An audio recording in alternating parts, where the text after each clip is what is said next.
Welcome to the Stronger for Business podcast with Divrig Jenkins, Pete Rushmer, and myself, Bev Thorogood. Stronger for Business is a training consortium dedicated to bringing high-quality training solutions to businesses through the combined expertise of our partners.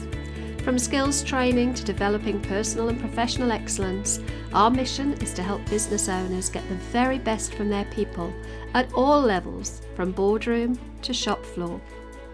The Stronger for Business podcast is our opportunity to share our knowledge, thoughts and ideas with you, the listener.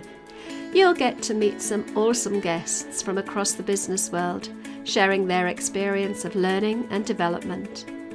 If you love what we have to say, make sure you hit the subscribe button on whatever platform you use to consume your podcasts so you don't miss out on future episodes.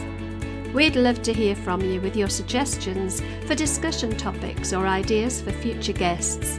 And if you really love what you hear, please do consider leaving us a 5-star review, as this helps to get the podcast out to a wider audience. Sit back and enjoy the Stronger for Business podcast.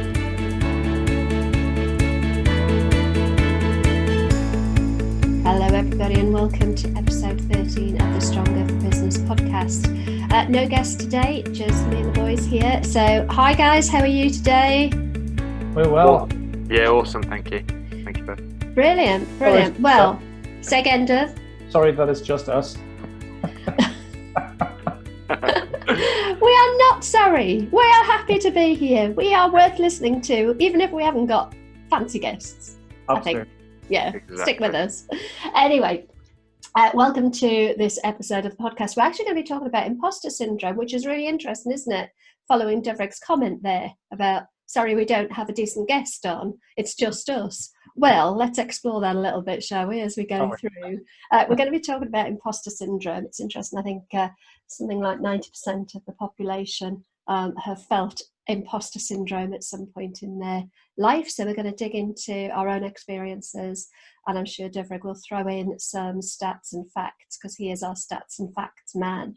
But before we get going, let's have a little bit of a recap of our week. Now, I'm going to come to you second, Pete, only because I know your week, I think you've had about 15 weeks in one, haven't you? So let's start with Dov first.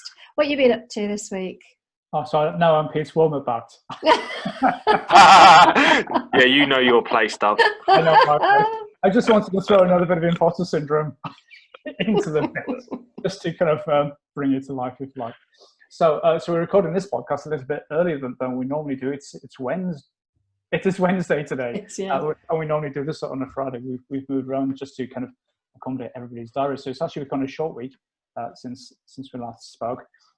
This week's been another interesting one. There's lots of discussions going on about the current situation. So again, I've been doing lots of forums, listening in, learning as much as I can from as many different groups of people, looking at line and blogs, and joining other forums as well, just to try and keep up to speed as much as anybody can at the moment as COVID and the changing circumstances in the UK and overseas starts to unfold, and what this means for businesses and organisations and employees across the UK as well. So yeah, it's really interesting. And also what's interesting is people are coming to me with something I've never really done before, not since I've started this business. And they're asking me to review their CVs. So that is probably a bit of an indication as to how people are feeling at the moment about job security, but also I think it's a clear indication of what's to come in the UK. So so I'm happy to do that. I've never set out to do that. It's really interesting that people are coming to me with that kind of request at the moment. So definitely an indication of what's likely to come. We might bounce back to that, because I'm not sure if the fact that there's so many people likely to be looking for new jobs might not trigger some imposter syndrome in people as well. So my week has been very square. I seem to have been sat looking at a laptop screen just for endless hours. And actually today I literally spent over 5 hours from 6:30 this morning staring at square boxes. So do you remember Blankety Blank? Do you remember Blankety Blank, where everybody used to sit in little square boxes? That's what I felt like I've done for. Don't shake your head like you're too young, Pete Rushmer. That's all I seem to have been doing, to the point where actually this afternoon I took a break and allowed myself to do the ironing. What the hell is going on there? That was my break from Zoom. So yeah, lots and lots of virtual stuff going on at the minute. I definitely need to get out and start integrating with people again now as lockdown is being lifted, although I'm finding it quite confusing. I've had one sort of get together, and that was last week with you guys. I need to start doing a bit more of that and not end up doing the ironing if I can help it. Pete, your week has got to have been more interesting than staring at blankety blank boxes and doing the ironing. Absolutely. I've just Googled Blankety Blank, which actually first aired in 1979. So I was 7 years premature to me being born. Yeah, but it lasted longer than that, surely. It went on till 2002 apparently, but still. I'd have been 16, 17 then. But no, I don't. Well, I don't know. I should remember it. Maybe I don't. Anyway, my week has been awesome. It's been absolutely awesome week. Feeling really, really positive this week. I've got some exciting stuff coming up and some exciting stuff happened. I welcomed Sarah onto the team this week, which was amazing on Monday. And we've been busy going through our systems and going through a thorough, I hate the word induction, but an induction process, I suppose, nonetheless. Welcoming. Yeah, welcoming process. I prefer that. That's much better. I'm going to use welcoming more now. I'm getting a nod. Yeah, welcoming. I'm being told welcoming. And no, it's been fantastic. And we're doing loads of cool stuff. I've got lined up. I'm doing a full day's mental health training tomorrow, which is in the classroom, which is the first one I've done since post-lockdown. That's going to be our level 2 course, and then really exciting. I'm really, really excited about it. I've been invited in next Tuesday. We're going in to do a bespoke post-COVID-19 mental health session with some leaders in a medium-sized business based in Northampton, which is really, really exciting stuff. And I'm busy preparing that, or I will be on Friday at least, as well as visiting clients and whatever else. So yeah, absolutely brilliant week. Really, really pleased. Lots going on. Yeah, so you're getting to deal with people and not square boxes. I'm very jealous. Yeah, sorry. Dev, I'm going to let you sort of lead with the unheralded imposter syndrome, because I remember not many months ago when we could get together in person, you did a fabulous session for HR Connect over coffee in Peterborough, all about imposter syndrome.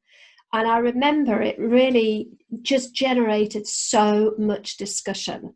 And I think when you asked who in the room felt that they'd ever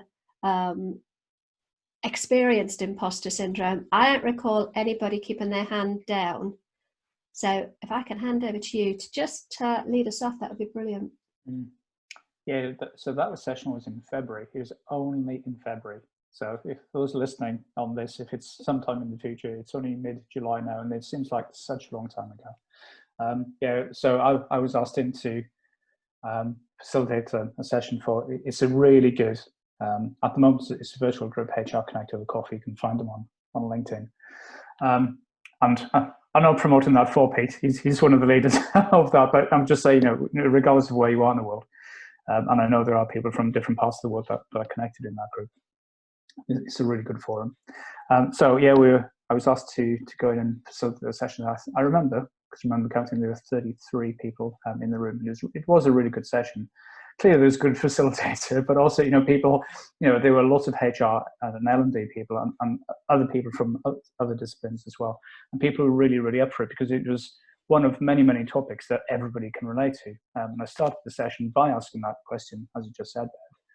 But what I did, I asked everybody to close their eyes. So there's a bit of a lack of psychological safety, because you're in a room with people that you don't know. You've been asked to close your eyes. And there's obviously, there's a bit of trust that's needed there. And I asked everybody to put their hand up if they've ever experienced imposter syndrome at least once in their career. And I asked them to keep their hand up in the air and then to open their eyes. And when everybody did, so there's a bit of trepidation to start with, but everybody looked around and everybody, including me, had their hands in the air. So I think that was quite reassuring to know that, as a sample of people, professional people, male and female, different ages, that everybody's experienced it, and it does come in many shapes and forms, and it's been identified. The term imposter syndrome has been around since before Pete was born, in 1978. So yes, so that's what we're going to talk about today. Can you define imposter syndrome? Just, I think it's a term that we all hear now, and we probably all have an understanding of what we think imposter syndrome means. But do you have a definition? I do. Now I'm going to read this out because I think it's important that we're consistent with it. I think everybody's got, if you asked 10 people, they'd all come up with maybe a slightly different version of what they see or understand or have experienced imposter syndrome to be. But I'll read something out, and I've cross-checked this across different references online, and it's the same sentence, so it clearly has come from the original research. So the original research was completed in 1978. When it was called imposter phenomenon. I can never say that word. Phenomenon. Feel like you're named of. It's two things you can't say. Sarah goes, how do you spell that? Diffrig. I was like, D-Y. Sorry, carry on. That's fine. I'm used to it.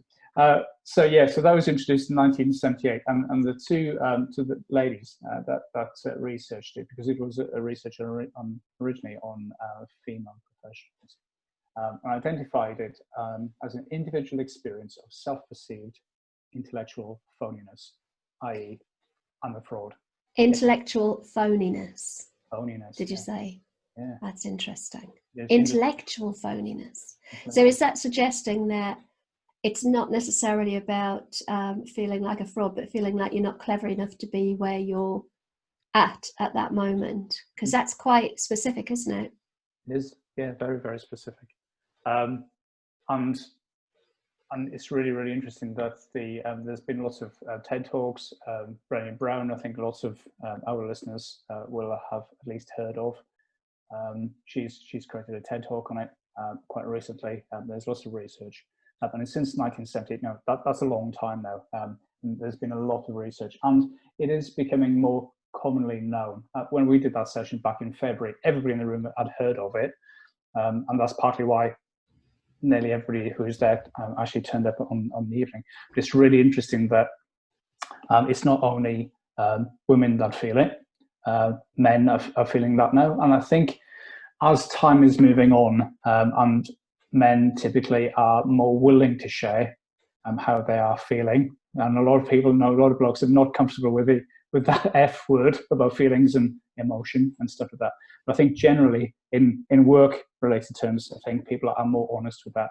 And the more kind of coaching conversations, mentoring conversations, and open cultures and things that we have in the workplaces, people are kind of opening up and maybe not publicly admitting that, but when there's research going on, I think people, just especially men in the working environment, professional environment, are more likely to talk about it now, probably than they ever have done in the past. I was reading some research actually. I didn't complete this research, but there were about 300 leaders. More than 50% of them have experienced moderate imposter syndrome at least once in their careers, and 30% of them had experienced imposter syndrome frequently. So that's a really high percentage. And interestingly, a third of those surveyed were CEOs or managing directors. That's really interesting, isn't it? That it's at the higher levels. What's the difference, I guess, between dealing with imposter syndrome and the old fake it till you make it? Mm-hmm. Is it the same as feeling uncomfortable in a new role or in a new environment and just kind of winging it until you feel more confident, or is there something more psychologically? Is there more psychological depth to it, do you think, than that? Because we all have to kind of almost pretend we know what we're doing until we learn what we're doing. And for me, it feels slightly different. Yeah, I agree. And I think in the workplace now, where things are changing so rapidly, I think we've spoken in a previous podcast about VUCA environments, so, where the world is volatile, it's uncertain, it's complex, and there's a lot of ambiguity now. most people in business are faced with things that they've never had to face in the past, because everything is just so unpredictable. So this kind of fake it until you make it, or that, I think it's Richard Branson who's quoted as saying, say yes and then work out how to do it, when it comes to business and innovation and things like that. And I think there is definitely a difference of saying yes and then figuring out how to do it, and then being in a role or a situation where suddenly you feel, frankly, how the hell did I get to this level? How suddenly have I got all this responsibility? How come I'm a director or a CEO or an MD? Look at all the responsibility I've got. I'm only me, and all that stuff that we carry inside and don't necessarily share. And suddenly, you can be responsible for a multi-million-pound budget, a massive business, 1,000 people in your business, and all of a sudden you're kind of there, and it just all of a sudden all the spot lamps and all the responsibility and the accountability is on you. So I think there's definitely a difference between that kind of let's just get on with it and let's do the best that we can and kind of learn on the job, and then suddenly have that more kind of psychological reaction or response to, oh my God, I'm suddenly here, and you just want the ground to swallow you up sometimes. Yeah, it's actually interesting what you said about intellectual phoniness. So I can only really speak about how internally I've felt imposter syndrome, and how I felt it has often been about experience rather than capacity, I suppose, or intellectual capacity. And I was just interested to see, when you guys have felt that before, has it been down to feeling that you lack experience, or a feeling that you lack the knowledge? I think it's interesting. So if I can share a story for a little while, I didn't go to university from school. I managed 3 months at a sixth form college, and then realised I wanted money more than I wanted education. So I left and got a job. And that lack of a degree sort of followed me all through my adult life, and it probably held me back. And in my previous role, just before my second from last role, if you like, when I worked for the MOD, I was a learning advisor. Part of my role was to coach servicemen and civilians towards their personal and professional development. So I was liaising with universities and running programs to support their professional learning. And one of the programs that we were running was a work-based bachelor degree program in business and enterprise.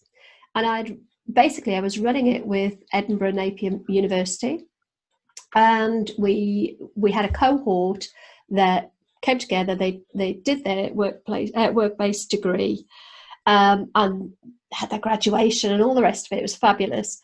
And then we were looking at running a second cohort, and I'd brought together the cohort, and we actually travelled as a collective up to Edinburgh Napier for the induction, or the welcome, whatever you want to call it, to the induction day. Or rather, it was more of an orientation day, I suppose, an enrolment thing.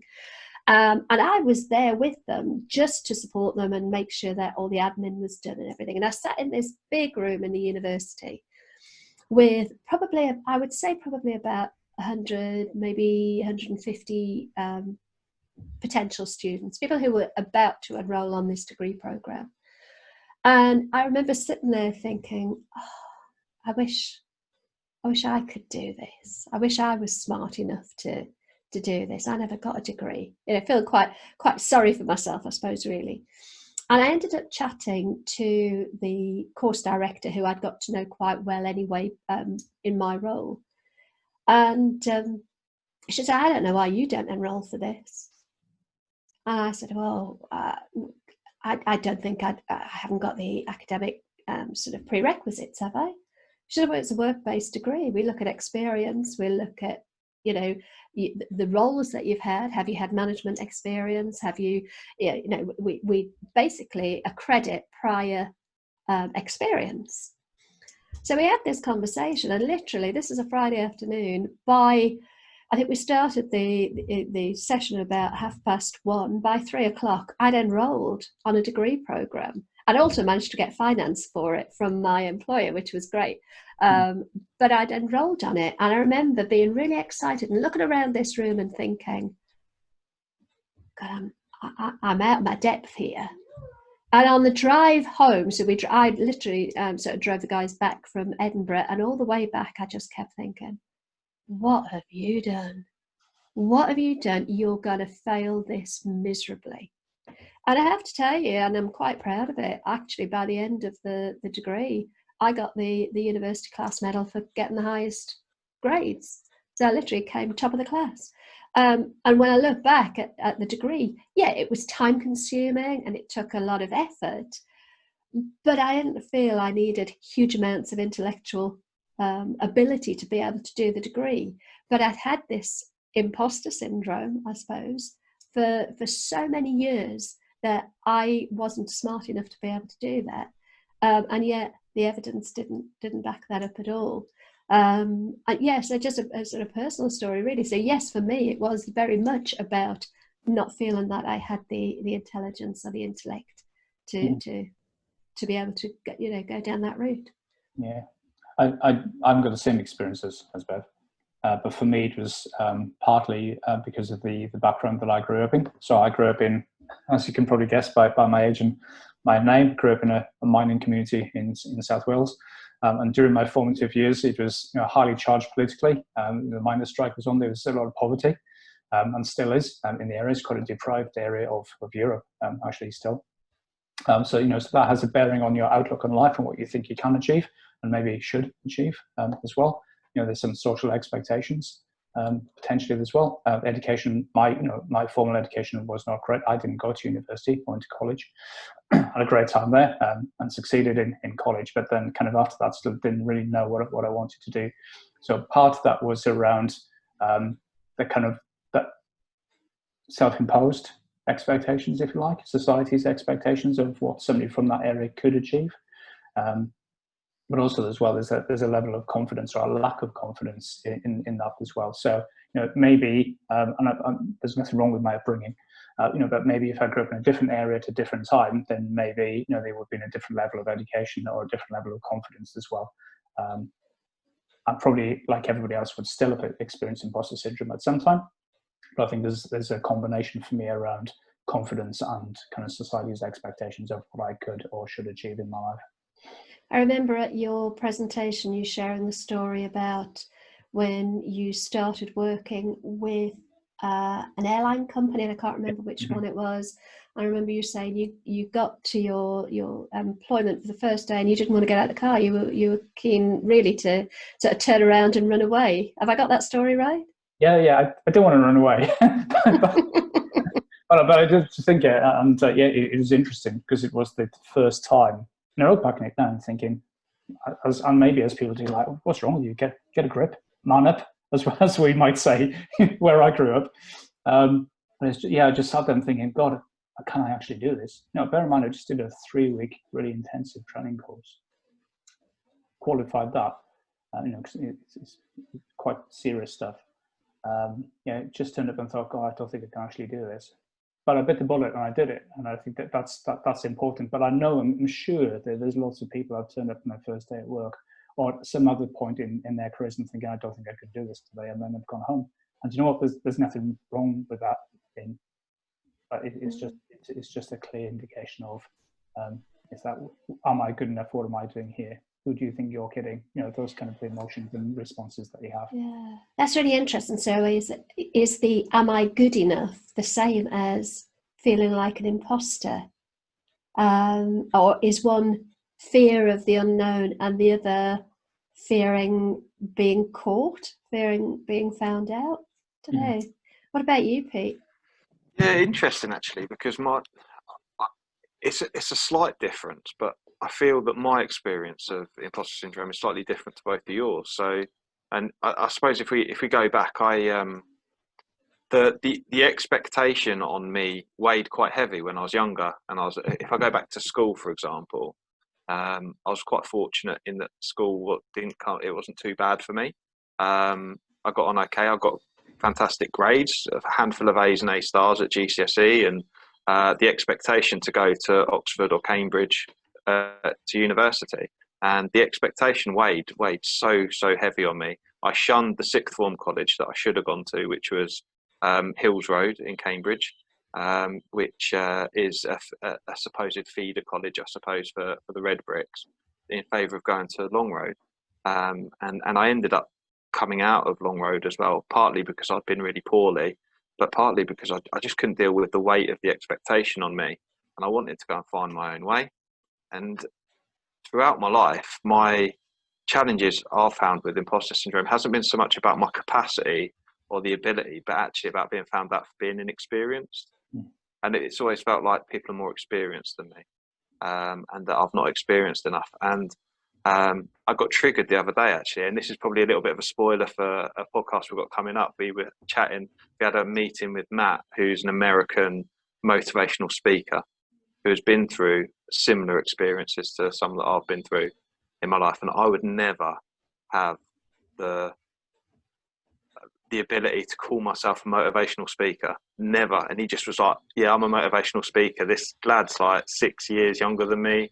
He's had some very similar experiences, and we talk about sort of similar stuff, hold similar beliefs, but he's just got the ability to go and do it. And I was like, wow, I couldn't do that. I don't feel that my experience is strong enough, which is interesting, isn't it? That actually mine's slightly different in my own way based on the experiences that I've had in my life. I just thought that was interesting. It is, yeah. I had something on the tip of my tongue I was going to say. I'll let you go, Dov, because my old head is taking a little while to catch up with the mouth. That's the thing. I'm not going to go anywhere near that statement.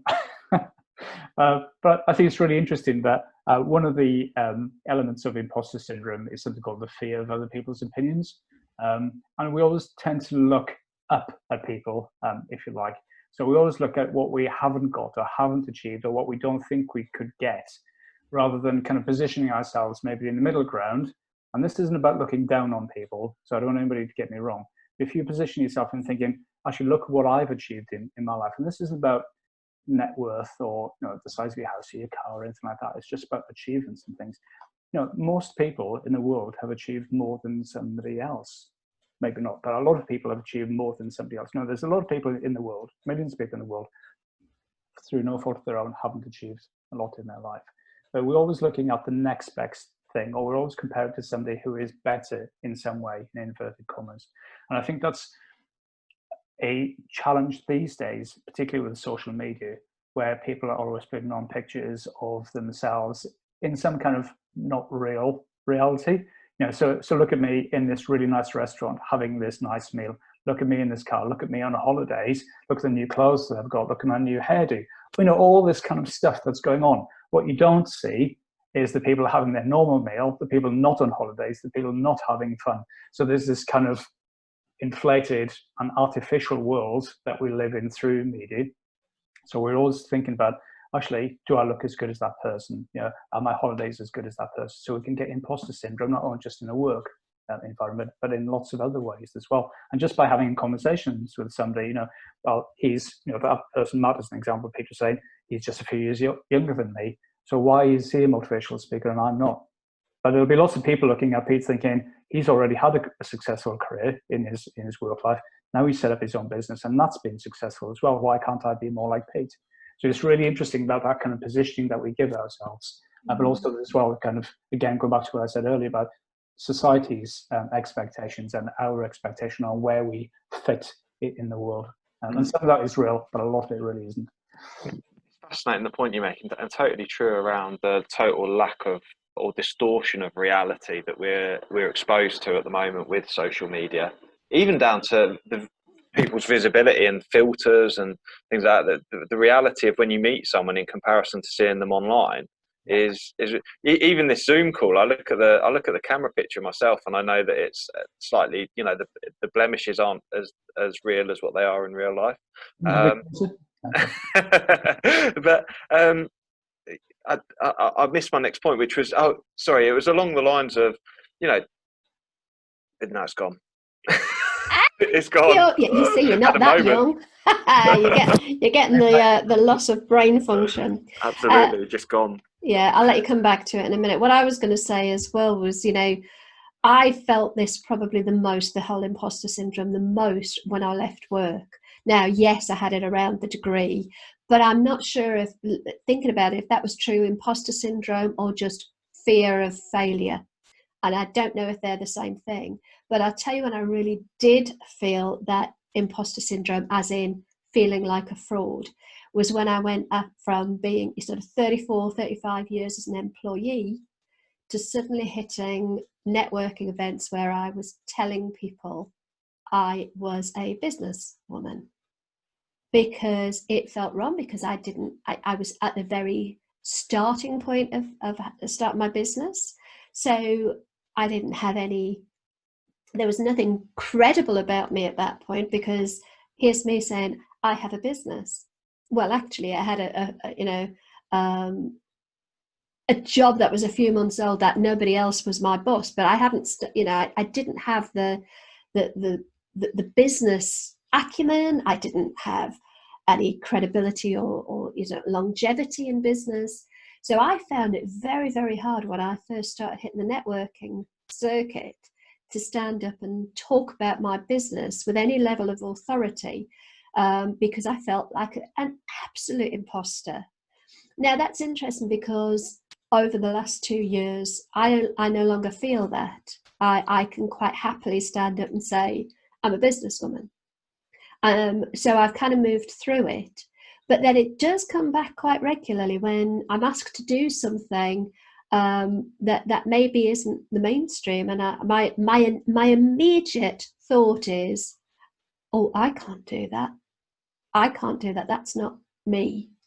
And even things like, I forget sometimes that I do have a degree in business, that I am a qualified NLP practitioner. I have all these qualifications, but my initial thoughts are, that's not me.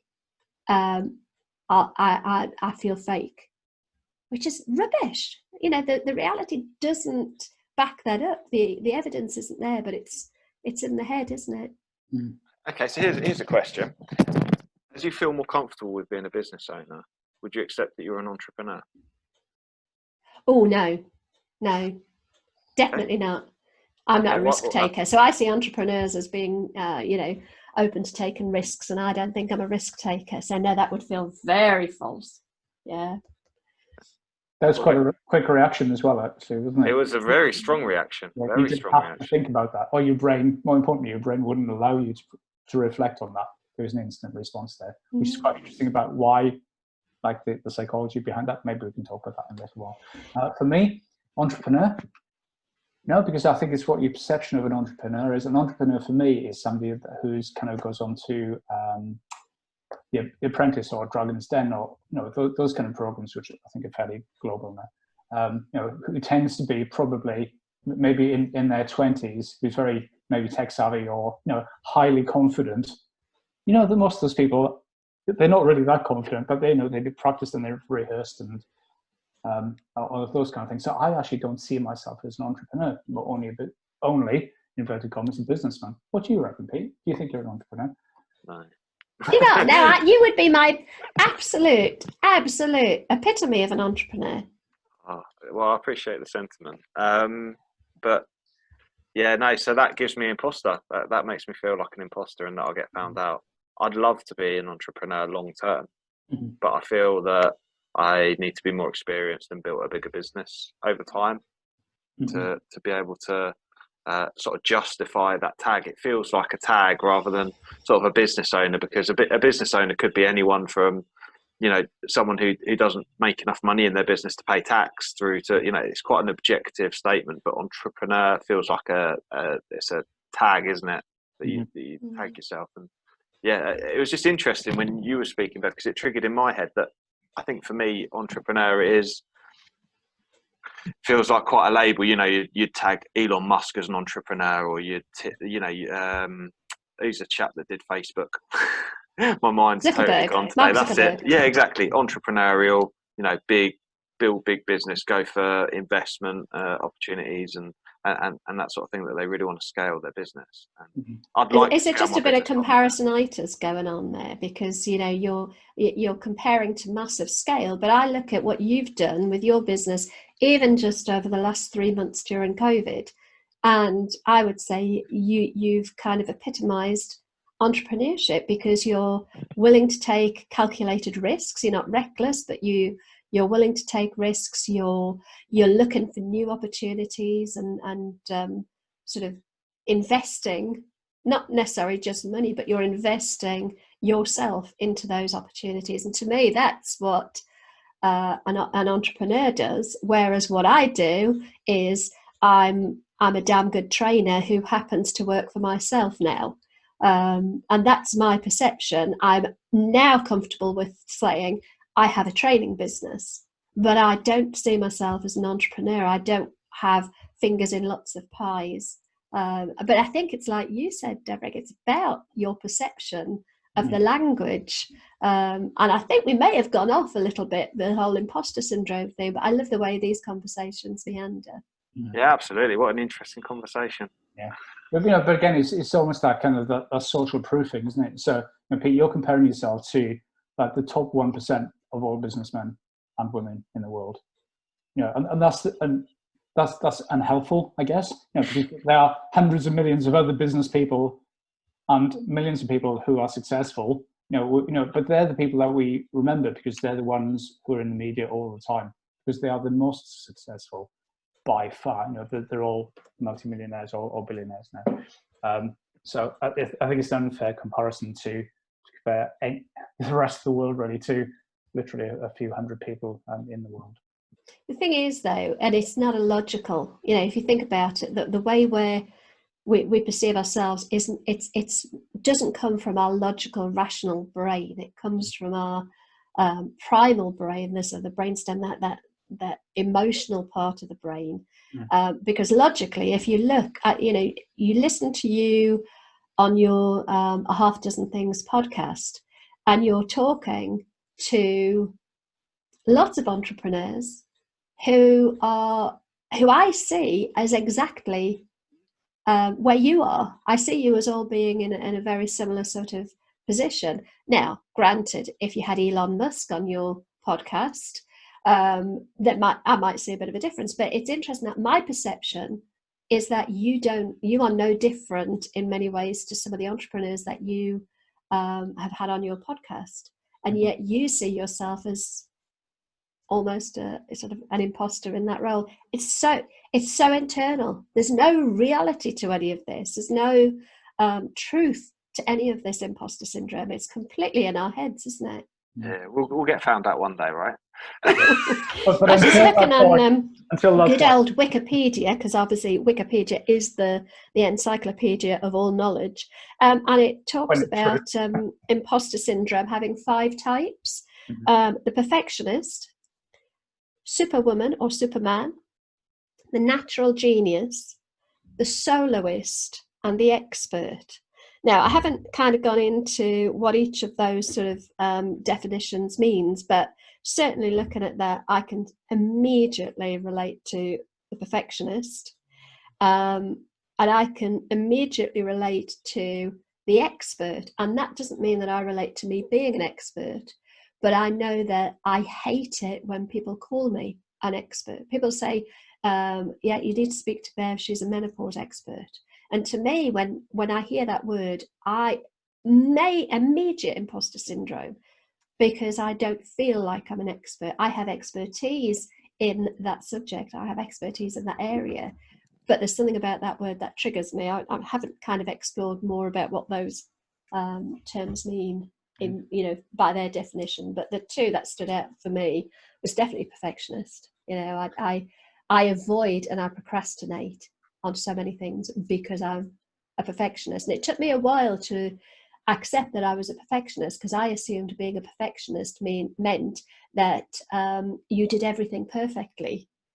And of course, that's not what a perfectionist is. It's that fear of not being able to do it perfectly. So we procrastinate. Well, one sort of aspect of perfectionism is that you procrastinate and put it off for fear of not making it perfect. Yes, perfectionism is not perfect. Mm-hmm. I think that's one of my favorite lines, actually. Should we just investigate? Because I think it might be helpful to actually talk about, because, when we've been asking each other questions, there's been that immediate response because we're not processing it. It's an emotional reaction rather than a logical one. But you've both mentioned the word triggered, actually, which I know is a very common term now. But that's what our brain's doing. And Bev, you started to talk about kind of the psychological reaction to it a bit earlier. And it's helpful to know that this really unhelpful reaction is part of evolution. And most people listening to this, and if you don't know about this, just Google it, because you can find out.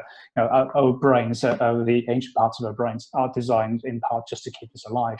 So we have been a species of warriors, and if we didn't worry, then we probably wouldn't have got to this stage. Because if a long time ago, to use the simple metaphors of kind of wandering around with the spears in our hand, out to kill woolly mammoths or whatever our prey was.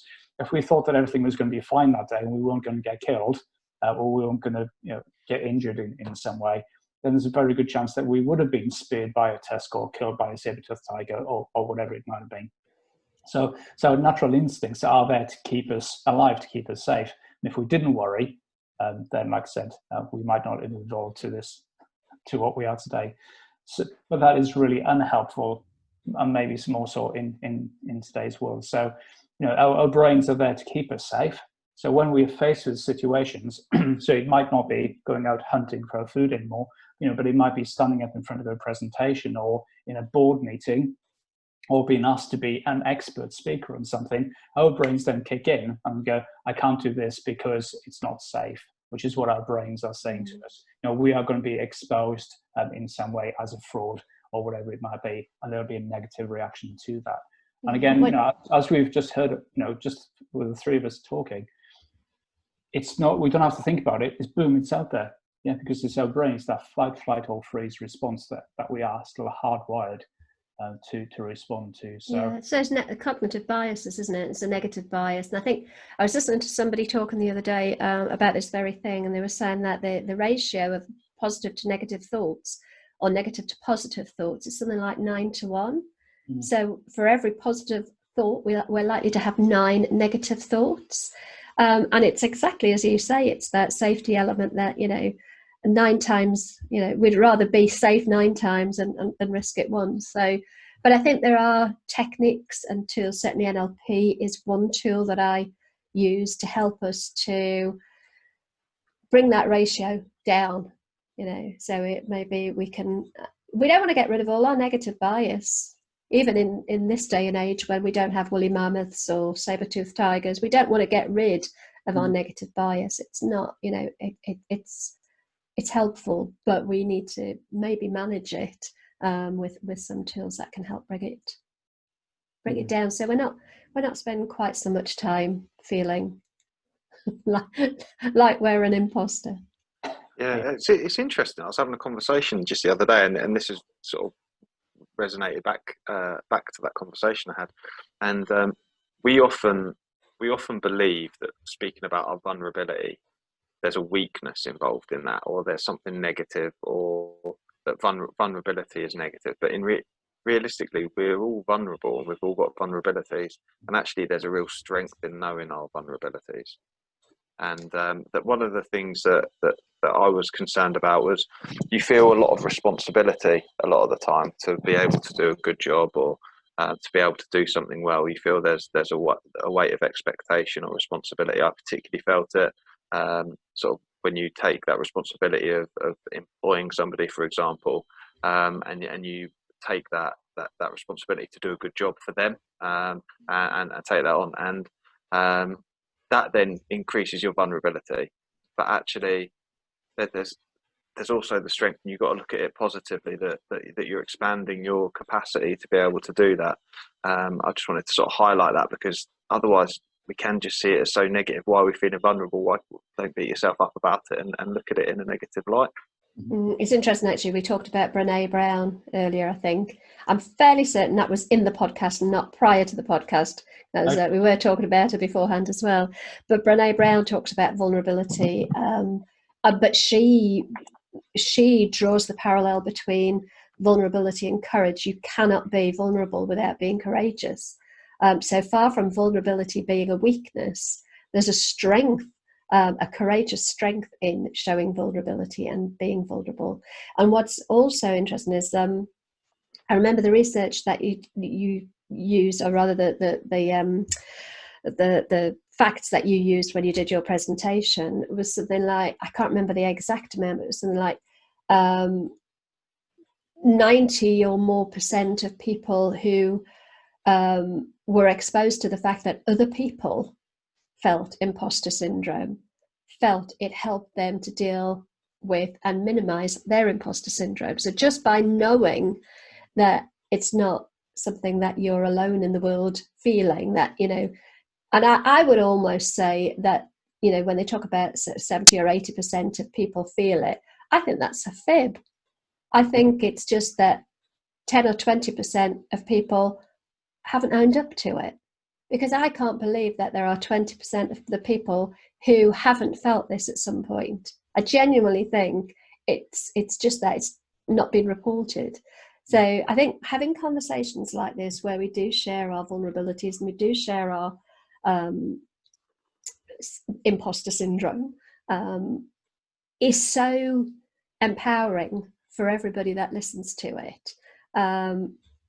And, you know, not that I'm saying that we're massively inspirational people, but just that collective of knowing that, actually, do you know what? They felt it, and that's okay. So it's okay for me to feel like that as well. Yeah, absolutely.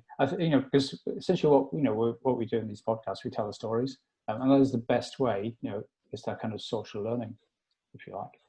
You know, for team development, we always focus on let's be a high performing team and all these kind of things. And we're always kind of like so far focused about this almost utopian scenario that it's very hard to achieve, but even harder to maintain.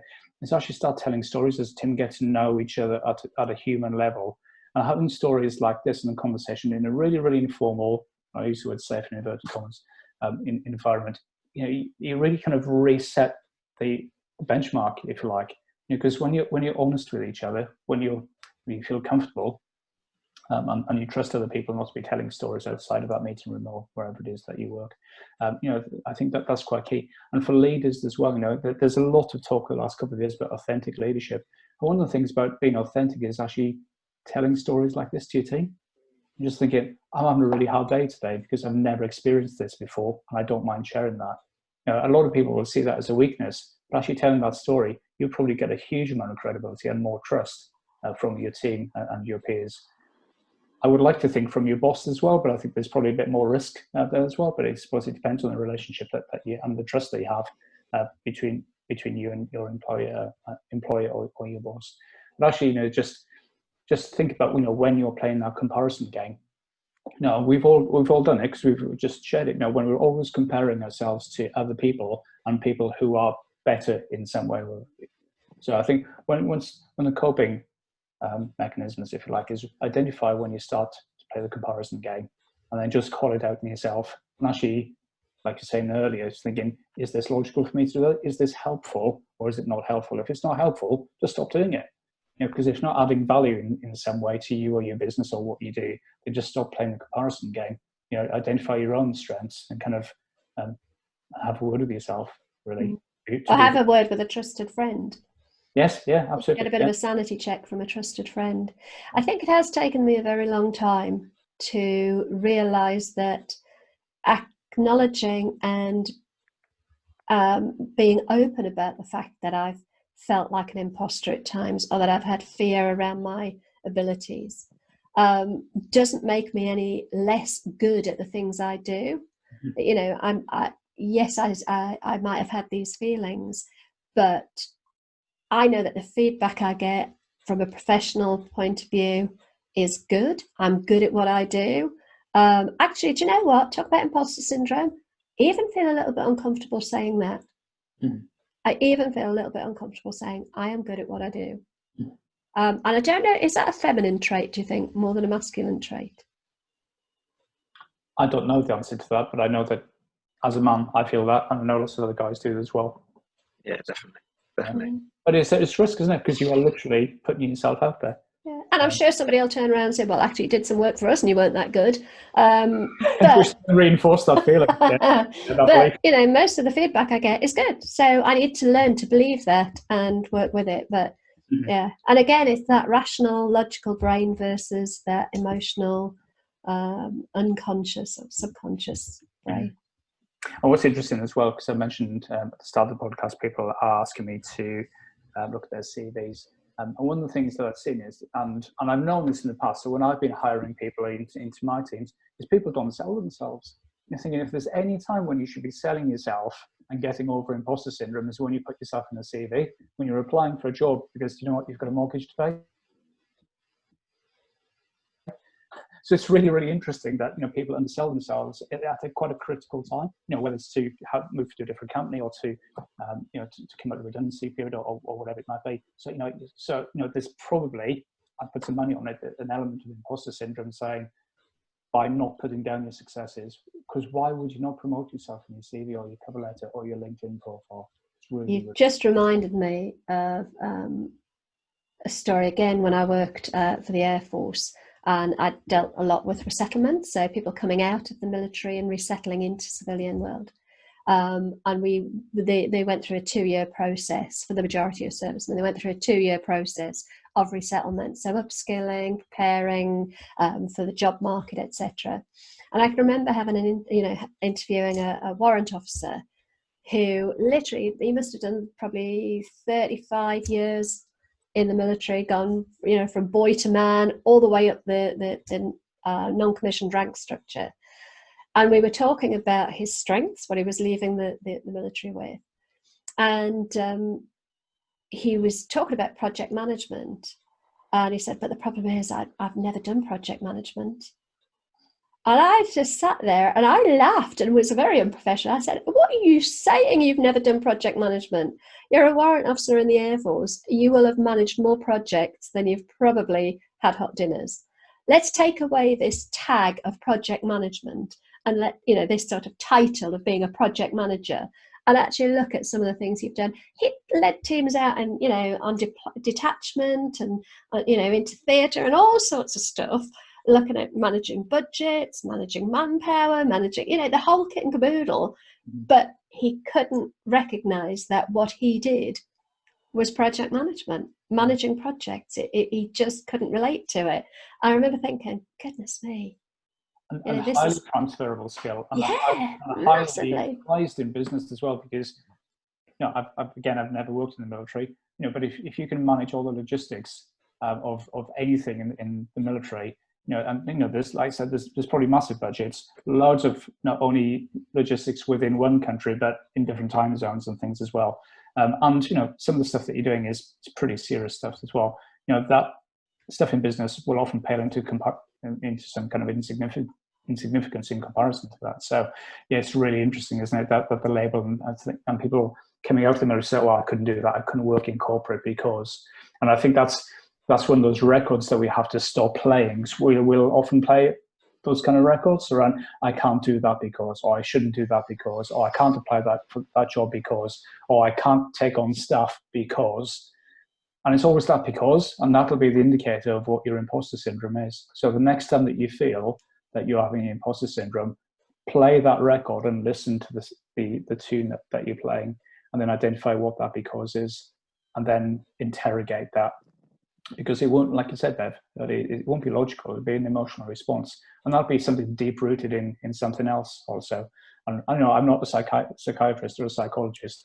I'm not proposing somebody goes to see one, you know, but it's just worth thinking about, what is that record I continually play that is essentially holding me back from achieving what I want to achieve in my life. Yeah. That might not be work related. It could be, you know, a level of income or a standard of living or whatever it might be, but it's just, you know, I can't do that because, what is that because, and work on that. And ask, like I said earlier, ask other people what they think.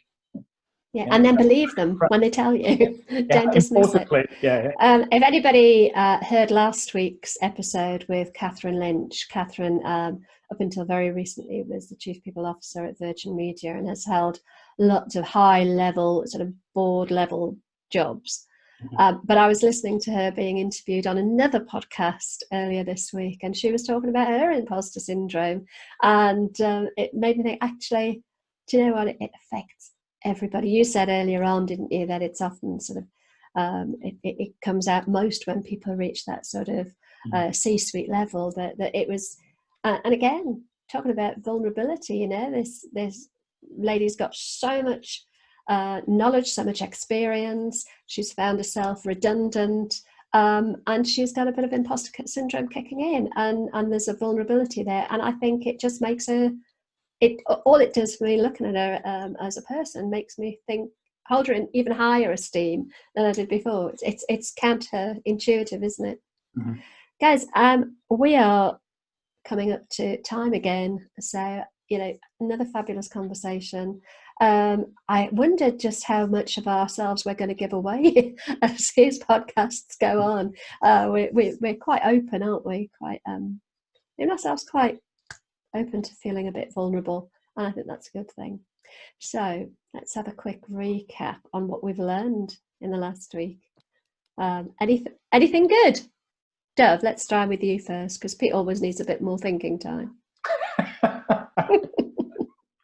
I think, yeah, I'm not sure. I wouldn't know how to take that, Pete, I have to say. I think for me, my learning this week, from the forums I've been in, again, it's quite early in the week, but some really interesting ones, and I've got another 3 or 4 to join again this week, is the need for businesses and people who support businesses to really think about the next couple of months as on top of everything else that the businesses and organizations have to think about, but how you're supporting your people and communicating with your people, and what outplacement support are you, or can you, or will you offer them? Because there's a lot of people being made redundant at the moment, and some businesses and organizations, they have no cash available to give or offer outplacement support. Some of the larger organizations might be able to do that, but there are some things that they could do for free or for very low cost, just to help you people as they're facing some difficult times, to prepare for redundancy or potential redundancy, and when it does come, what can you do to help them? The benefit of where we are now is that there's a load of resources available online. Just take a bit of time, especially help those people who are maybe less skilled or less internet savvy, as an example, to access the information, to help them write their CVs and interview skills, and to help look for other jobs and things like that as well. So that's been my learning, because this is coming up quite quickly now. I think there's, as business owners, business leaders, that's definitely a consideration about how you treat your people when they leave you, because that will affect your reputation as an organisation in the future. I think positively or negatively. That's been my Thanks, learning. Steph. Pete. Thanks, Steph. I remembered what my little moment was when I forgot earlier, and it was a little bit about, a lot of our imposter syndrome is driven by fear, and from a mental health point of view, we are developed to be part of a tribe, and over time we wanted to be a part of the tribe, and the biggest fear was to be shunned from the tribe. And one of the things, as we were talking earlier, and I was considering that, and obviously speaking to listeners as they consider that, as they reflect on listening to the podcast, it made me think about a little note that my mum had up in the kitchen on a kitchen cupboard door that ended up going brown. It had been up there so long. And it was Nelson Mandela's speech about our deepest fear is that we are powerful beyond measure. It's our light and not our darkness that most frightens us. And then it goes on to say, as we are liberated from our own fear, our presence automatically liberates others. And that's about us showing our vulnerability and sharing it, and it liberates other people to go, yes, we are vulnerable. That's anyway, great. That's my thought for today. Okay. Wow. Okay. Yeah. What am I going to share? What have I learned this week? I think I've probably learned that connections are far further reaching than we may initially think they are. And where this comes from is I've recently joined a very well-known networking organization. I'm not going to say who it is, but I've joined a very well-known international networking organization. And what I've realized is that my initial thoughts around who was in that group have proven to reach far further than I expected, and that's within just 2 weeks. We have an image in our head about what people are and who people are, and we sometimes don't scrape beyond the surface of what we see. And I've probably always known this. Let's face it, this isn't anything sort of supersonic in terms of learning, is it?